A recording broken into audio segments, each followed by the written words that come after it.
I was thinking, thoughts going through my head. Now, these aren't jokes, don't get me wrong. These aren't to be mixed up with jokes. These are thoughts, things that make you say, exactly. 4 years, Wayfair was selling furniture with the same name as missing girls. Oh, I remember this. No way. Are they validating it? For example, in 2019, a 17-year-old girl from Ohio named Samaya went missing. Then, a few days later, Wayfair listed a Samaya 5 shelf storage cabinet for almost $13,000. No. In 2020, a 16-year-old girl from Connecticut named Yuritsa went missing. And a few days later, the Yuritsa storage cabinet went up for sale on Wayfair for just under $14,000.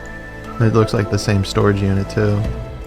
May 2020, from Kansas City, a 14-year-old girl named Annabelle goes missing. Same storage unit, sold on Wayfair. Annabelle with the same selling for just under $11,000. January 2020, Kyla Coleman, 16 years old from Cleveland, goes missing. You can already guess, Wayfair, same name, this one discounted for $12,000. Same image too. Everyone always called this a conspiracy theory until now, when a receipt from Wayfair was found in the Epstein files. No way. Look, we know that Jeffrey Epstein's network has a history with missing girls.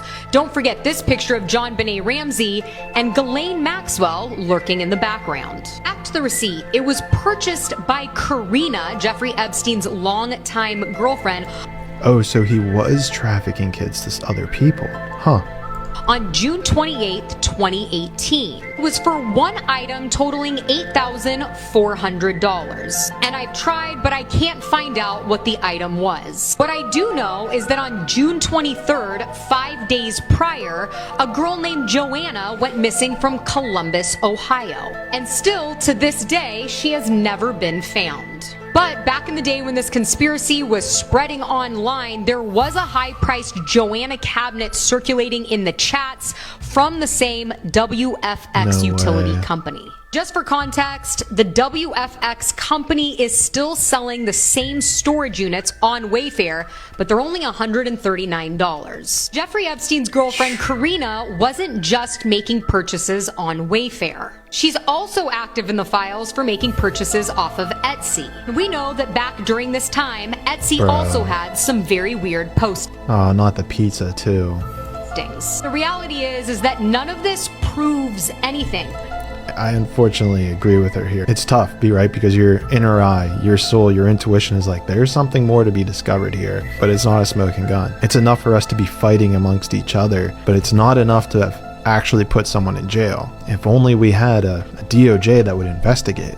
But it does make you think that if this type of activity was happening, who was behind selling these items to Jeffrey and his network, allegedly? Where's Epstein's longtime girlfriend, Karina? She was a dentist, which might explain why he had these rooms. Just 2 days before his passing, his estate signed everything over to her. We're talking about the properties, Zorro Ranch, the island, and hundreds of millions of dollars. So, does she know where all the bodies are buried? I was thinking, thoughts going through my head. Now, these aren't jokes, don't get me wrong. These aren't to be mixed up with jokes. These are thoughts, things that make you say, exactly.